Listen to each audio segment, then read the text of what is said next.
રાજકોટની અંબિકા ટાઉનશીપમાં પાણીને લઈને લોકોએ વિરોધ કર્યો। વિસ્તારમાં પાણીની સમસ્યાને લઈને લોકોએ સૂત્રોચ્ચાર કર્યા। વોર્ડ નંબર 11ના વિસ્તારમાં પાણીની સમસ્યા, સોસાયટીઓમાં ઓછા ફોર્સથી પાણી આવતું હોવાનો સ્થાનિકોનો આક્ષેપ।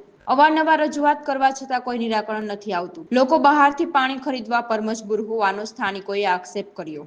મારું નામ કેવલ ગરદરિયા, અંબિકા સોશિયલ ગ્રુપ અંબિકા ટાઉનશીપનું પ્રતિનિધિત્વ કરું છું। અમારા વિસ્તારમાં પાણીની સમસ્યા દર મહિને વધતી જાય છે। અમારા વિસ્તારમાં 2018થી વોટર સમનું કામ ચાલુ થઈ ગયેલ છે, એ જે આજ દિન સુધી સંપૂર્ણ કમ્પ્લીટ થયું નથી। આ વિસ્તારમાં પાણીની સમસ્યાને લીધેથી દર મહિને અમારે 25થી 30 હજારનું પાણી વેચાતું લેવું પડે છે, જેને લીધેથી ફ્લેટ ધારકોને દર મહિને 2500થી 3000 રૂપિયાનું ભાડું વધે છે। આ વિસ્તારમાં રણજીત બિલ્કોન નામની કંપનીને 4 થી 5 કરોડનો દંડ ફટકારવો જોઈએ, છતાં પણ આજ દિન સુધી આરએમસીના અધિકારીઓ અને મેયરશ્રી દ્વારા એને દંડ ફટકારવામાં આવેલ નથી।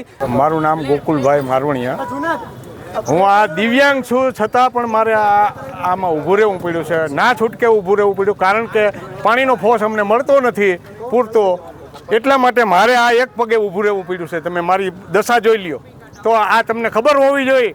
સોસાયટીઓ તો આમાં ઘણી બધી છે, કેટલી 180 સોસાયટી છે। આમાં પાણીનો જો અત્યારે સામે જ તમારી સામે ટેન્કર આવ્યું છે, એ જો આ ટેન્કર તમારી સામે નજર સામે દેખાય છે, ખાલી થાય જ છે। ટેન્કરો અહીંયા આવે જ છે, બધા ટેન્કર દ્વારા પાણી લેવામાં આવે છે। ભ્રષ્ટાચાર નાબૂદ કરો અમારો એક જ નિયમ છે।